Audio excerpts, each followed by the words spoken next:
Hello, everybody. Welcome back to the channel, and hopefully you're all well. Today we're doing my Premier League predictions 2021 to 2022.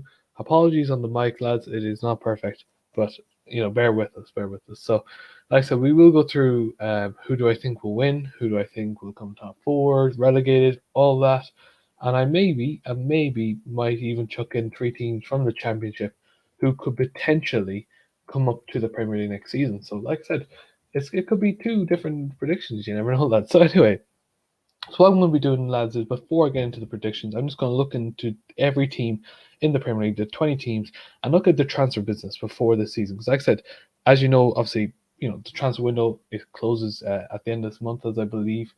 And potentially, like I said, some clubs need some more signings, and we're just going to look at them, look at the formation they could play, the team that could play, and how strong and potentially, and then how will that impact them when deciding where to put them in the Premier League? Okay, so we'll start off with Arsenal. Obviously, they are own. Their manager is Mikel Arteta. I was going to say owned by Mikel Arteta, but he doesn't own anything. But he takes charge. So they brought in Ben White, 50 mil from Brighton.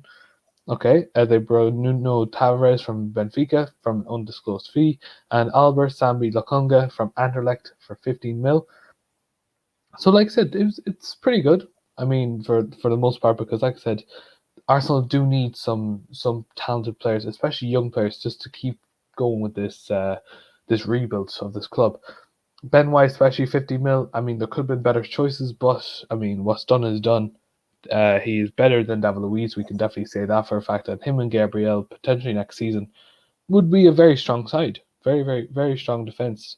For outs, I mean, Danny Ceballos, Matt Ryan, and Odegaard, they all went on loan from Arsenal last season, so now they're going back. William Saliba and Matteo Guendouzi has gone to Marseille, the two of them. And David Luiz's contract expired, so that's how they've gone. So as for starting lineup, I mean, it kind of will probably go like this. So Leno in goals, Tierney left back, Ben White, Gabriel in centre back, potentially Bellerin, but I think they want to get another right back. For me, the three in midfield, or whatever you want to say, the two CDMs, or whatever you want to say, Partey and Xhaka, I think those two are the best two they have. I do think Partey might miss the first game, so it could be El Neni or it could be someone else to replace him. ESR in the middle, like the cam role. I think Smith Rowe deserves it. Saka on the left, Pepe on the right, and really Aubameyang or Lacazette, whatever Arteta really wants. To be fair, it's really up to him at this rate. He's the captain of the ship. And look, we're just going to talk about the fixtures: Brentford, Chelsea, City, Norwich, and Burnley. I mean, for the majority, they could get some points here, but it really depends how they play. Brentford, we really have to see how Brentford play in the Premier League. We do not know. We have to see how Ivan Toney plays. But other than that, I think it's a very tough few games for them. I mean, Chelsea and City going to be very tough to get points from them. But we'll move on. We'll move on to Aston Villa. We'll go alphabetical order, lads. All right. And this club has really been in business this summer. Signing Danny Ings from Southampton for roughly about 25 mil, 30 mil. Leon Bailey for 30 mil from Bayern Leverkusen. Ashley Young, who is free from Inter Milan. Emi Buendia, 38 mil from Norwich. And Tuanzebe he's a lone player now from Manchester United. So, yeah, like I said, Ings wise, probably one of the best potentially. Because, like I said, you've got so much talent now that you've brought in. Like I said, Leon Bailey and Buendia, very, very versatile players when it comes to attacking. And that could easily help Villa get into Europe next season. On the outside, we all know Jack Grealish, £100 million to Manchester City. Heaton left as well for Manchester United. And Amin Mohammadi, his contract expires as well. So how do I see this going? So I see Villa kind of. The thing is, I can easily see them going for like a 4-3-3 or 4-2-2-2. So so we'll start off with Emi Martinez obviously in goals. I say Young might take that left back position. Mings, Konza, Cash in that back line. McGinn, I think will keep his spot. I think we'll see more of Douglas Luiz this season. Emi Buendia, he can play either cam right winger, so that'd be very good. So if we're going for a 3, 4-3-3, he'd be in the middle, Leon B on the right, Watkins on the left, and then Ings up top. But if it's a 4-2-2, Bobby would probably move to the left wing, Bundy on the right, Ings and Watkins up top. So, like I said, it's very, very this is a very versatile squad, I can tell you that for a fact, and this could potentially get Europe. For fixtures, Watford, Newcastle, Brentford, Chelsea, Everton. I mean, it's a lot easier than Arsenal, I can tell you that for a fact. Chelsea will definitely be difficult for Dean Smith's side. So, I mean, yeah, like I said, other than that, they can easily get a lot of points from there. So we'll move on, though. We'll move on to the mighty Brentford, the team coached by Thomas Frank. They won the playoff final last season. And one position, like I said, when I was talking about them, they needed to get a centre back, and that's what they did. They got Christopher Ayer from Celtic, £13.5 million. Very good signing in my opinion. Franco Dialca from Midtjylland as well, undisclosed. They got rid of some outs. They have Aaron Presley, Henrik Dalsgaard, Luke Daniels, and Emiliano Marcondes. If I'm saying it wrong, apologies. So Aaron Presley, he's gone to AFC Wimbledon on loan. Henrik Dalsgaard, he's free to Midtjylland. Luke Daniels and Emiliano Marcondes, their contracts expired. So how do I see them lining up? I see them, so Raya Martin in goals, Henry or Henry, Ayer, Pinnock, Roosevelt in their back line, Onyanka, Nogard, Jensen in the midfield, Canos and Bueno on the wings, and Tony up top, Ivan Tony. Potentially, like I said, this squad could do well. It really does depend how they link up, right? For the first fixtures, obviously we mentioned Arsenal, Palace, Villa, Brighton, and Wolves. So they got an easy enough one, to be fair. Not too hard, but potentially they could potentially cause some havoc there if their players do well. We move on to Brighton. Brighton have so they brought in Jeremy Sarmiento from Benfica, Enoch Mwempa from Red Bull Salzburg, and Shiel Serpin from Ajax. They're all three of them are undisclosed. Out, you obviously had Ben White, 50 mil from Arsenal, Matt Ryan, undisclosed to Real Sociedad, and Jose Izquierdo, which I was kind of confused. I thought Jose was going to get a new contract, but clearly not. He's gone. The 29-year-old is gone now from the Seagulls. Starting 11, I mean, I'll say Sanchez, who was phenomenal last season goals. Then you have March, Dunk, Webster, Veltman, back four, which usually is weird because, like I said, they did go for a back five, back three last season. Bissouma in the CDM role, Mwempu, Lallana, and Moder, and then Mope and Trossard up top. Okay side, I guess, but definitely weakened from last season. So starting 11, not starting 11, the first 5 games, they have Burnley, Watford, Everton, Brentford, and Leicester. I mean, look, it's not a bad one. It's not the worst one. I think so far Arsenal have the worst 5 games so far, you know what I mean? So move on to the mighty Burnley. Sean Dyche leads the squad. They brought in Nathan Collins from Stoke, and they also brought in Wade Hennessy from Palace. I mean, look, it's good 2 signings, I do believe. And like I said, Sean Dyche will definitely he'll definitely keep his eyes open for this season, to be fair.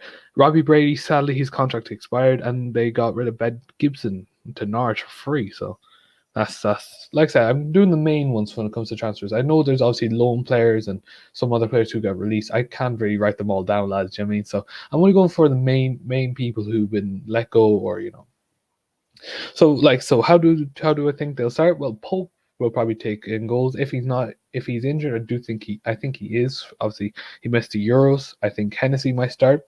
Taylor, Tarkowski, and Lowton in the back line, with McNeil, Cork, Westwood, and Goodmanson on the midfield. It really depends how good McNeil will play, or does he get sold? And like I said, it could be Jay Rodriguez. Oh no, not Jay Rodriguez or Wood/Barnes. Really depends how Sean Dyche is feeling on the first 5 games. So they play Brighton, Liverpool, Leeds, Everton, and Arsenal. I mean, like I said, Liverpool, Leeds, and probably Arsenal will give them a rough go. So very tough game for them, for Burnley. Then we'll move on to the Champions League winners, Chelsea. Chelsea, obviously managed by Thomas Tuchel.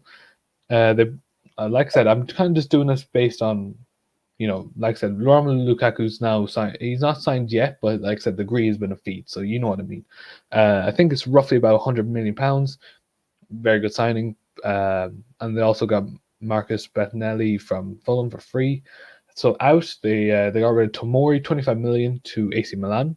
Billy Gilmore is on loan to Norwich, and Olivier Giroud has been sold to AC Milan. So how do I see them starting? I mean, obviously they'll have Mendy in goals. I don't think Kepa will ever see the day of light in that Chelsea net again.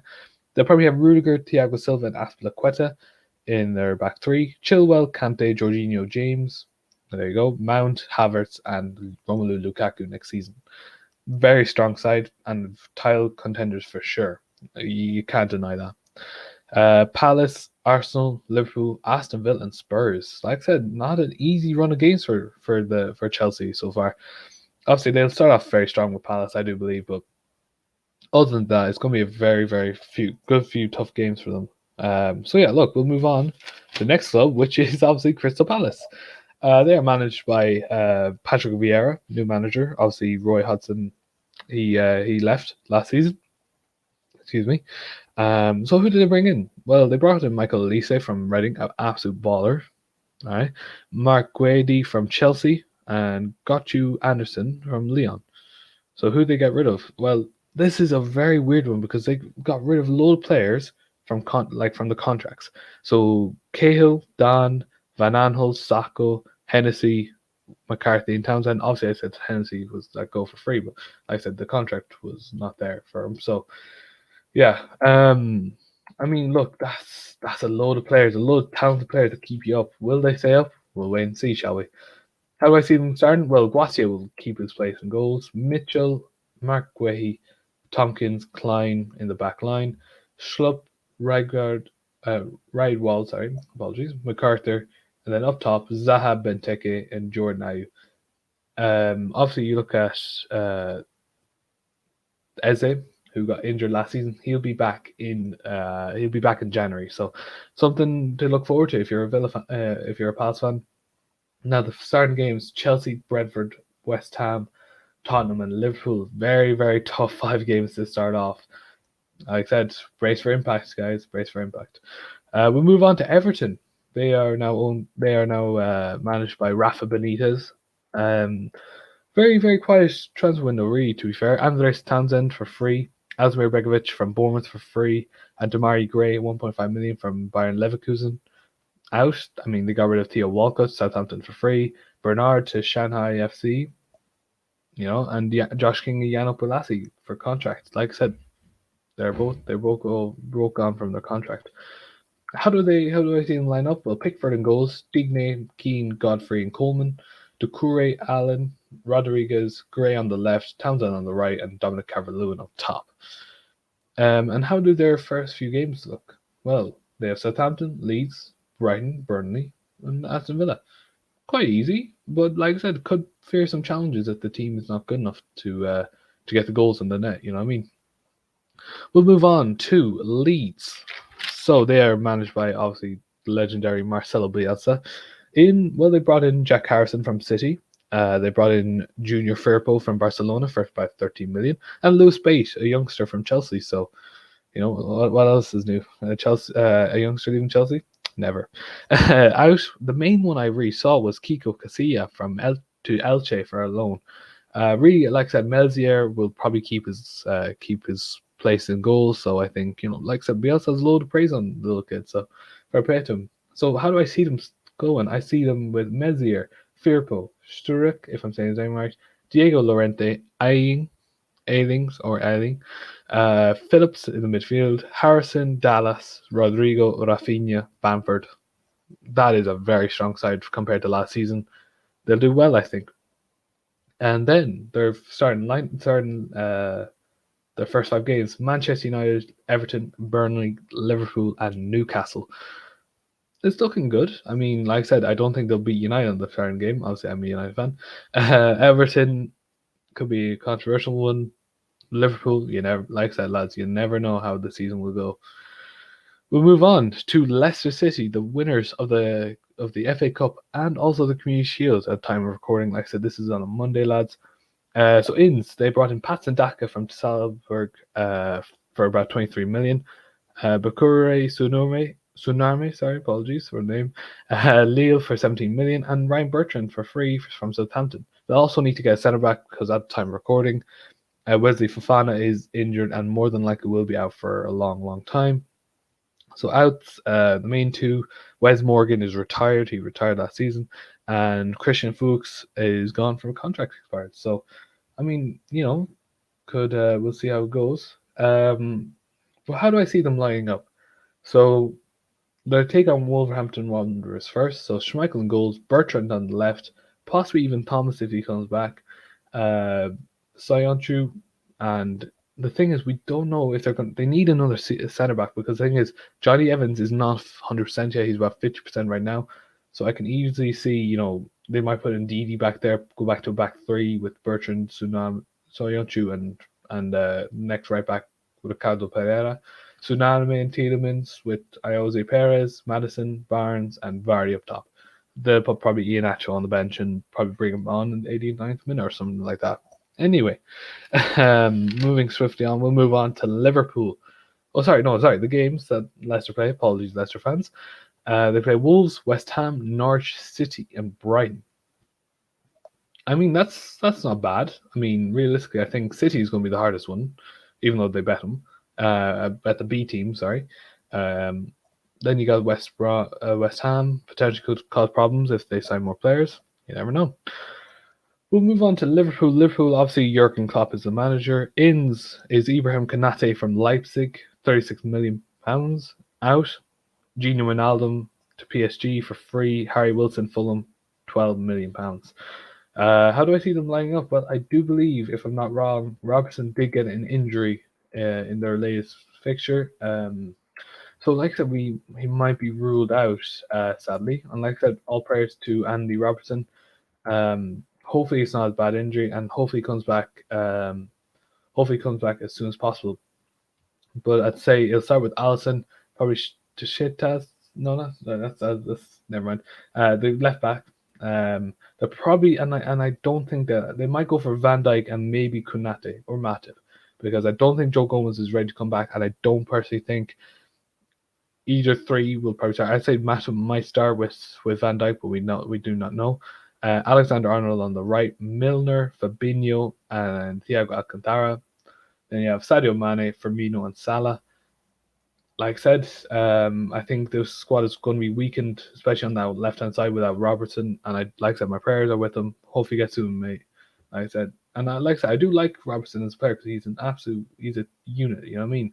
And he does, and the passion's so there for Liverpool when it comes on that left-hand side. For Liverpool's first 5 games, they have Norwich, Burnley, Chelsea, Leeds, and Crystal Palace. Pretty good, for Liverpool. See how they do. So we'll move on to Manchester City. They are obviously they're obviously managed by Pep Guardiola. Inns, they brought in Jack Grealish for about £100 million from Villa, like I said, and Scott Carson from Derby for free. Out, I mean, they got rid of Sergio Aguero and Eric Garcia for free to Barcelona, and Jack Harrison to Leeds for an undisclosed fee. I mean, look, business-wise, I mean, they need a striker. They probably need a left back as well. You never know. Could be. You never know how it can go. But how do I see them lining up? Well, I see them starting out with Ederson, probably Zinchenko on the left-hand side if they don't get another left back. Ruben Diaz, Stones, João Cancelo, Gundogan, Fernandinho, Bernardo Silva. I could see Kevin De Bruyne there as well. Foden, Mahrez, and potentially Jack Grealish if they start. Like I say, it could be a weird formation. The way I have it here. I do have Kevin De Bruyne, but he's playing like a false nine, kind of like a Firmino type. And then they'll probably fit Grealish somewhere in there. Either Bernardo Silva, if he goes, he'll switch with Bernardo Silva. Their first 5 games though, they played Spurs, Norwich, Arsenal, Leicester, and Southampton. Not easy to say because, like I said, we don't know how Nuno will play with Spurs. We don't know how Leicester will play after the last season because they bet them 5-2 at home. Like I said, other than that, it's looking good for Man City. Now we'll move on to Manchester United now. It has been a very, very, very interesting summer for Ole Gunnar Solskjaer, who's Manchester United side. They brought in Tom Heaton for free for Villa, so that they're going to try and sell a keeper, but I don't think they will.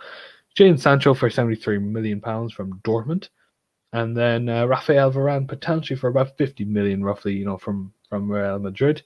Outs, Twanzebe's gone on loan, as well as Tae Chong. So Twanzebe's gone to Villa, and Tae Chong has gone to Birmingham City. So two Birmingham teams taking two of our players. Sergio Romero, what a legend for the club.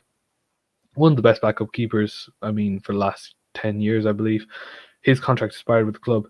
However, so like I said, Rashford is going to be out until October. So we could see different ways of how this team could potentially line up.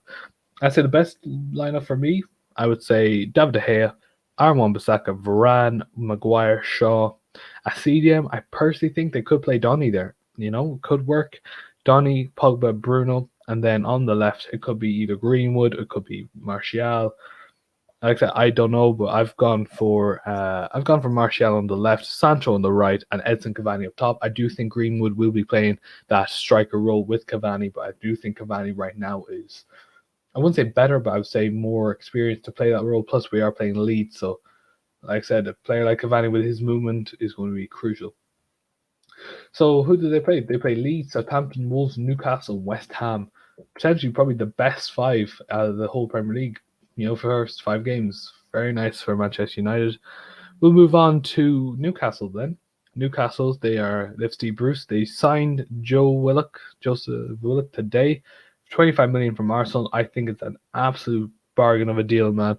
Willock, who was responsible for helping Newcastle actually stay up last season, is now going back to the club where he actually helped. You know what I mean? So, and he will be loved there. I know Newcastle fans love him, and the saying, "Don't love a loan player because he's not going to be there forever." I think he's now going to be a permanent Newcastle player. So, like I said, you guys will love him. Andy Carroll and Christian Natsu have their contracts expired. Those were the 2 main outs I saw. How do I think they'll line up? Well, that's going to be a very good question. They'll probably start with either, the thing is, Dervanka and Darlow. I think both of them are injured. If they are not, I think Darlow's could be fit for the first game. So Darlow in goals, Clark, Lascelles, Fernandez. Then I'd have like Richie, Fraser, Willock, Longstaff, Jacob Murphy, and then Callum Wilson and Alan St. Maximin up top. So like I said, it could be a very good side for Newcastle, potentially getting into the top half of the season. You never know. West Ham, Aston Villa, Southampton, Manchester United, and Leeds for the first 5 games. Bit difficult, but I can definitely see them, pulling out the strings. Then we go on to Norwich, who are managed by Daniel Farke. They brought in Angus Gunn from Southampton for an undisclosed fee. Milot Rashica from Werder Bremen for 9.4 mil. And Billy Gilmore on loan from Chelsea. So, like I said, some talented players. Outs, well, they have Emiliano Buendia, 38 million to Villa. And Alexander Teti was released from the club. Okay, so how do I see them lining up?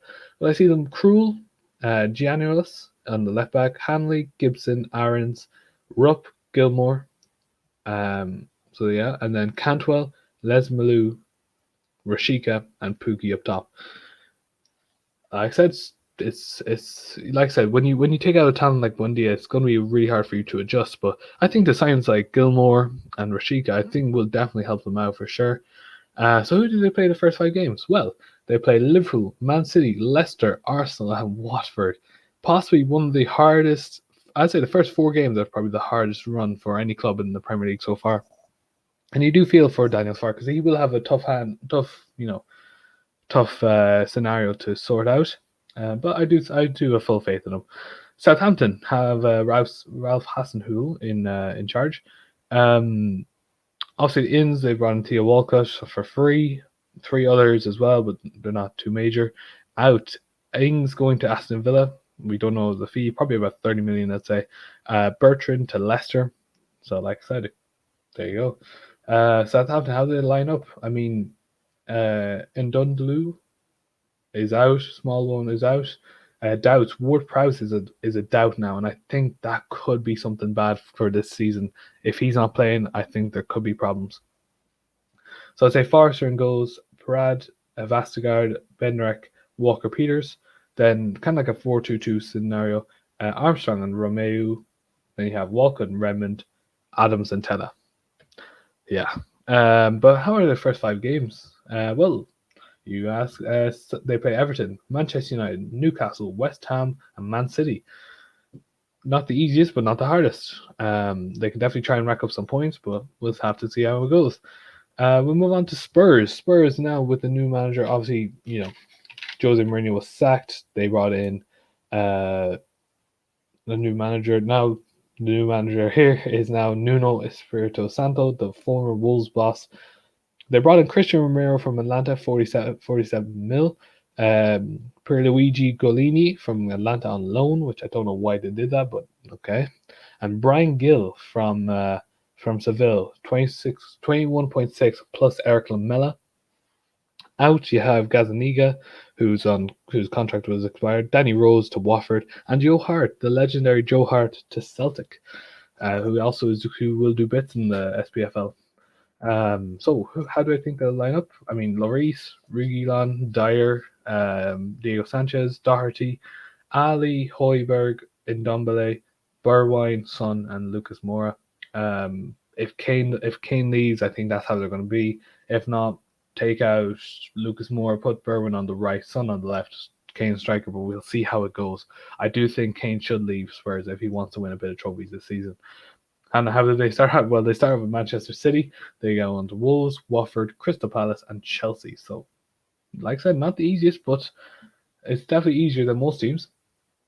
So Watford we'll move on to. Watford, their manager is Zisco, the legendary player that he was. And they brought in Danny Rose, Josh King, and Imran Louisa from Nantes. So, like I said, very, very talented players coming in. Very experienced in the Premier League, I might say. And they've loaded loan players and release players out. So, like I said, I'll just let you know, they're nothing too like that. They're not getting rid of of the second GK. So thank God. But yeah, like I said, how will they start? Well, like I said, this is going to be they're going to probably start off with Batchman in goals, Messina, Sierralta, Trust Icarn. If I'm saying his if I'm saying his name wrong, I do apologize. Fermania, Luisa, Etebo, Cleverly, Imelisar, Dini, and Sima. I even put in Hughes probably for one of those midfielders. I'd say. Like I said, let's see how their first few games go. Like I said, we're nearly at the prediction stats. Aston Villa, Brighton, Tottenham, Wolves, and Norwich. So, like I said, all very talented players. Can they get the points? I mean, Tottenham and Villa probably the hardest teams to play. But like I said, they could easily get some points out of that. We'll move on to West Ham. West Ham, obviously, getting European football last season with David Moyes. They brought in Alfonso Areola from PSG on loan. PSG had 9 keepers, which is mad. Pierre Iwak Ilimbi from Chelsea undisclosed, and possibly more. Like I said, they do need a cam. I don't think they'll stick with Benrahma, in my opinion. They do probably will go for like Pereira potentially from West Brom. Out, Felipe Anderson's gone to Lazio, and then a load of player released. Okay, so how do I think they'll line up? Well, right now they'll probably start with Areola, Cresswell, Diop, Dawson, Kufal, Suchek, Rice, Benrahma, Fornals, Bowen, and Antonio up top. Yeah, we'll see how that goes. And the first 5 games is Newcastle, Leicester, Crystal Palace, Southampton, and Manchester United. Right. Finally, Wolves. New manager, obviously Nuno moving to Spurs, is Bruno Lage from the Portuguese league. Like I said, let's see how it goes. So they brought in Jose Sa from Olympiacos, and they also brought in Francisco Trincao. So very talented 2 players. Jose Sa from Olympiacos, he is Portuguese, obviously, because that's their policy. And Francesco Trincao from Barcelona on a loan, very talented youngster, potentially could do bits at Wolves. Rui Patricio is gone to Roma, undisclosed. Okay, so how did they line up? I mean, Jose Sa will definitely take in goals. Marçal, Kilman, Cody, Semedo in the back 4, which I haven't done yet, but I think they might try this season. Adama Traore, Dennis Joker, Ruben Neves, Trincao on the right, Fabio Silva, and Raul Jimenez up top. I think, so Neto and Pollins, I don't think they'll play at the start. I think they're out. So potentially, yeah, that's how I think they'll go for Wolves. So we'll move on to the Premier League predictions, lads. So we'll start off. So starting off at 20th. So like I said, half an hour in, lads. This is prediction. So 20th, Crystal Palace. For me, this is a tough one to say the least because, like I said, there's loads of teams in the relegation zone that will definitely go down. I think Crystal Palace are going to be the first ones to go down because Patrick Vieira will probably get sacked by January, and look, they're going to need Eze to come back strong, and I don't think he'll be as impactful as people really think he was last season. They brought in Elise, which is a very talented player. However, not enough talent. They got rid of a load of players. Their squad depth is really, really destroyed because of it. Palace at 20th. Southampton, I put at 19th. Arguably, I think this could be a shocker for some people. Some people do think Southampton will go down. I truly believe so because, like I said, the squad depth is horrible. Their team in general just does not look. It literally looks like championship now. And the manager, I mean, look, they lost 9-0 in a row, 2 seasons in a row, lads. You can't be having that in the Premier League and getting away with it. They'll be 19th. For 18, I've gone for Brighton and Hove Albion. I think this is where Brighton go down. I think they haven't spent the money well on Ben White. I know there's a bit of time left, but I do think with no strike force as well. I mean, when you're relying on Maupay to get you goals, you're not going to get goals consistently. So 18 for Brighton. Norwich, I've put as 17th personally because I think just the signings that they made, Rashika and Gilmore, they'll just about stay up, and I don't think they'll just go straight down, like people predict. 16th, I put Burnley. Personally, because I think Sean Dyche will keep them up. He always finds a way. Brexit FC football. I mean, you can't write it off that simple as that. He's done it for so long, and I think there's teams that are worse than them that keep going down. So, yeah, Burnley down, good to go down. 15th, I've gone for Watford. I think, like I said, they have a lot of experienced players in the Premier League who can get the job done, get the points they need. Emile Sarr is definitely going to be a crucial player in that team. Like I said, he was rumored to go to Liverpool. And like I said, stop Liverpool from getting a undefeated season. So thank you to Watford for that. Like I said, I'm just breezing past these guys because I've done all the analysis, I've done everything like that. We'll go through the player of the year and all that stuff in a bit. 14th, I put Newcastle up. A bit of a downgrade. Like I said, they came 12th last season, but I think that was a bit of a fluke because arguably they were in the relegation zone for about, I don't know how long, for a very long time. But like I said, I think the points difference between 14th and 20th will not be a lot, genuinely. Will not be a lot. Moving on to 13th is the third and final team from coming up from the Championship. I'd put Brentford. I think they'll do the best because I think Ivan Toney will smash in the Premier League. Look, 40 goals in the Championship. People say, oh, but it's the Championship. Championship has become more competitive and it's a bigger league compared to the Premier League. Like I said, you need more physicality, you need more endurance because the fact is there's so many more games in the Championship than the Premier League, obviously because of more teams. But I think, like I said, if you get 40 goals in a season, like I said, that's no fluke. That's, even if you say penalties and all that crack, still our goals, he still smashed it. Brentford are 13th. And 12th, I put Wolves. I think, I don't know how to expect from Bruno Lage, to be fair. Like I said, in the Portuguese league, it's completely different in the Prem. So we don't know how he's going to play, but the team he has is good enough to stay up and potentially challenge for mid-tables. So, yeah, Wolves at 12th. Everton, I've put at 11th. Sorry, Everton fans. I don't see Rafa Benitez doing well at your club, and I don't think he made the right investments, in players. Demarai Gray, the only transfer that actually cost him money for your club, and only for 1.5 mil, so you haven't really spent anything this summer. Potentially, you might, like I said, this is Monday, the 9th of August, so you might sign someone soon, but right now I'm putting the 11th. West Ham, I'm going to put 10th. I personally think a mid-table finish for them is perfect because the fact is they have European football this season. They're going to play in the Europa League. They're going to focus on that, try and get as much money into the club as they can. But I don't think they'll get 7th or even any European football because just because I don't think so. Because like I said, their squad depth is not as good for European teams. So like I said, they'll definitely they'll finish 10th. But I don't think that's a bad season. I think they'll go far in the Europa League. But I think as it stands, like I said, it'll be a good season if they can go far in the Europa League and get 10th in the Premier League. Ninth, I put Arsenal. I mean, this is, like I said, what have Arsenal done to improve? Ben White, congrats, but other than that, I don't think this is still going to be a slow and a steady process for Mikel Arteta and Arsenal fans in general. We'll see a lot of rage, probably from AFTV, and we'll probably see a lot from troops and all them. To be fair, even some Arsenal fans on Twitter who won't be happy. Probably Arteta will be trending for about 16 months in the year, and 16 months. For next 16 months. I knew you said 16 months in the season, but Jesus, that's not right. But probably for the majority of the season, they'll probably say Arteta out. I don't think he'll do well. Eighth, just missing European football. I've put Spurs. Personally, think this is kind of like a rebuild. So, like I said, they're going to be focusing on the UEFA Conference League. Probably, I don't know. They'll probably win it because they need trophies.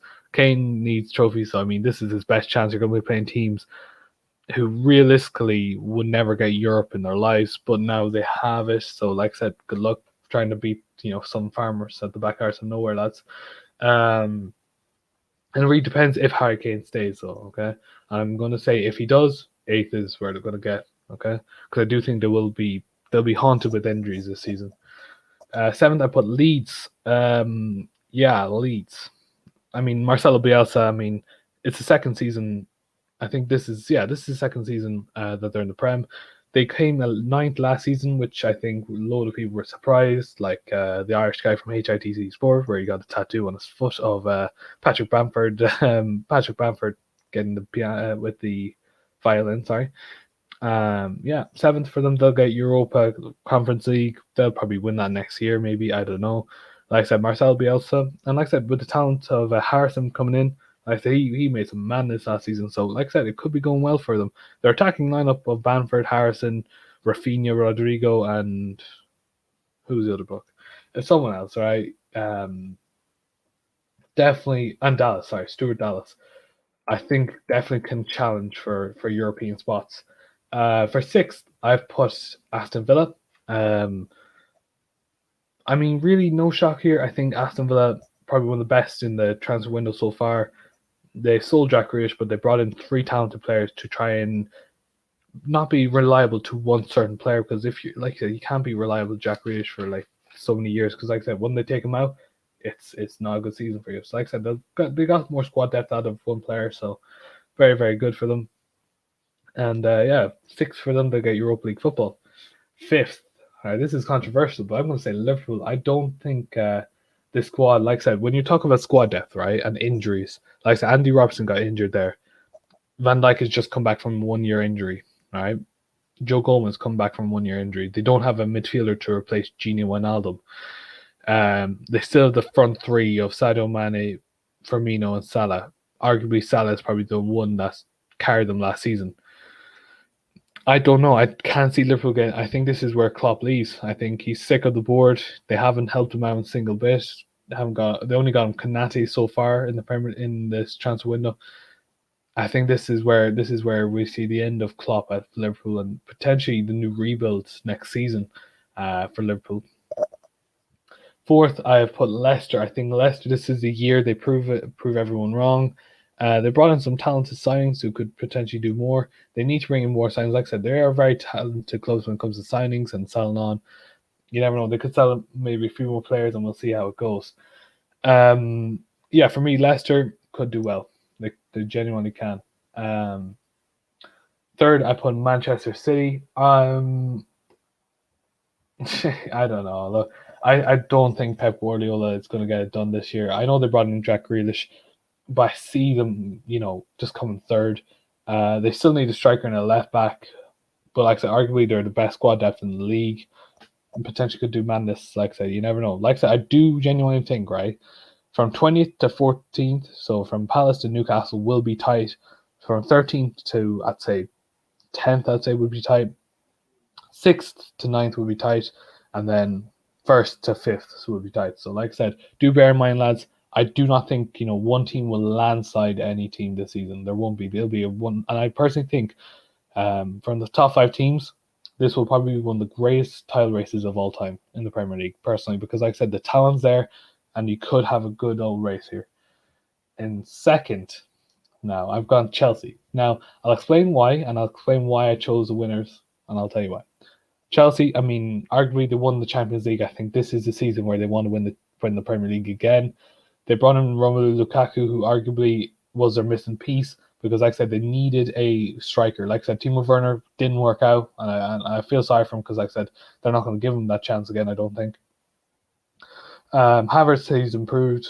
They probably start him. But I think, I just think maybe does come second. Like I said, I just believe that this is the year for a certain team. So, and first, we're going to say Manchester United. Now, arguably, I understand, yes, they don't have a CDM. They do not have, that personal CDM that will block out anyone. But I don't care. I don't think they need it. I think they see one centre mid that is talented like Neves, and arguably they could win it. Like I said, you looked at the business they've done. Rafael Varane and Jadon Sancho, they haven't paid the full amounts in one season. They've cleverly put it to many seasons, and I think, look, this is the season that Ole finally gets the respect he deserves as a Premier League winner. You know what I mean? So we'll move on to the awards, right, for the players and for some teams. So for Player of the Year, obviously, if you're going to win the Premier League, captain Harry Maguire is going to win it. I think when you mix him with a proper centre back like Rafael Varane, no disrespect to Lindelof, but I don't think Lindelof was actually the teammate for him. I think Harry Maguire will get it just because of the fact that what he's done at Man United. Like I said, he started out rocky. He showed potential of being a very good centre back for England. He's their number one, arguably one of the best centre backs from the last little few years ago. Like I said, it could be Harry Maguire to do it. Young Player of the Year, I'm going for Mason Mount. I'm a big fan of Mason Mount. I do like him a lot. I do think he's very talented. He does bring a lot of heart, and it does remind me of Lampard from Chelsea. So I do think genuinely we could see Mason Mount get Young Player of the Year. Manager, I've gone for Ole Gunnar Solskjaer. This is the season he proves everyone wrong, and I think he deserves an award to show that. You mean, like I said, last season, the fact he got us to second, I know obviously teams had injuries like Liverpool and Chelsea had injuries and all that crap. But look, getting us to second, actually getting us first in January was one of the best feelings I've ever had as a Man United fan because we could have had a chance of winning it. Obviously, our squad depth wasn't as good. We have injuries to crucial players, and Harry Maguire at the end of the season was a big one. But like I said, second last season, I think we'll win it this year. Underrated signing, I've gone for Leon Bailey for Aston Villa. I think people are sleeping on this transfer window. So it's not transfer window, on this transfer, because he is so talented. And like I said, when he played for Bayern Leverkusen, he got a good amount of goals for a left wing, and he's so versatile. He can play on the right. He can probably play in centre if he's that versatile. You know what I mean? So genuinely, I do think Leon Bailey would be the most underrated signing. Best signing, I've gone for three: Varane, Lukaku, and Willock. Two of them are just getting done today, possibly even tomorrow. Lukaku might be done tomorrow. But Willock, I think, for a team standpoint, Varane will definitely be crucial for United. Lukaku crucial for Chelsea, and Willock crucial for Newcastle. I can't really decide between, so like I said, I picked the three. We'll see who's actually the best of the three of them at the end of the season. Most goals I've gone for Bruno Fernandes. I think it's going to be a tight one between Kane, Lukaku, Salah. You know what I mean? You never know. Like I said, Bruno Fernandes could. I'll think he will, because on the next one, I said most assists will be Kevin De Bruyne. I think those two really do have a rivalry. I don't think it's a personal one, but I think fans really do like to compare them. I think Bruno will get the most goals, Kevin De Bruyne get the most assists, and like I said, we'll see how it goes. Golden Glove, I've gone for Mendy from Chelsea. I was going to say Liverpool, but Chelsea. Like I said, I genuinely thought he was a bad keeper at the start because like I said, 12 million. From a team in the French league, I didn't think highly of him, but he proved me wrong, and fair play to him. You know what I mean? He won the Champions League for Chelsea. He was a very big part of that. He could do well. Dark horses, I've gone for Leeds / Brentford. I think Leeds will definitely be more of a dark horse, but I think people are sleeping on Brentford. I think they're saying, "Oh, Ivan Toney won't do anything." So I think they do need some recognition for that. They did bring in a centre back. Like I said, I think the only thing they needed was a centre back to actually stay in the Premier League, and I think Ayer from Celtic was a good signing. Flops, I've gone for Southampton. I don't think they're going to do well this season. I think Hasenhüttl might leave the club as well. But first manager to be sacked, I think, will be Patrick Vieira. Yeah, I don't think he'll last long, lads. He wasn't good in the French League, won't be good in the Premier League. But genuinely, lads, thank you so much for watching, guys. Like I said, if you enjoyed, make sure you hit the like button. Even if you didn't, make sure you do hit the like button. Do comment down below your Premier League predictions, who you think will win. Do kind of do this the way I did. So like I said, do player of the year, young player of the year, underrated signing, best signing, etc. So like I said, we'll see how it is. We'll see who's right at the end of the season. Do I think I'll be right? Probably not. I mean, not everyone's right when it comes to these predictions. They're only for a laugh, only for a bit of fun. You know what I mean? So like I said, just to go over it: Palace, Southampton, Brighton, Norwich, Burnley, Watford, Newcastle, Brentford, Wolves, Everton, West Ham, Arsenal, Spurs, Leeds, Villa, Liverpool, Leicester, Man City, Chelsea, Man United. That's my order, lads. Thank you so much for watching, guys. Hopefully you enjoyed, and like I said, stay safe, all. That's me, and I will see you soon. Thank you so much for watching.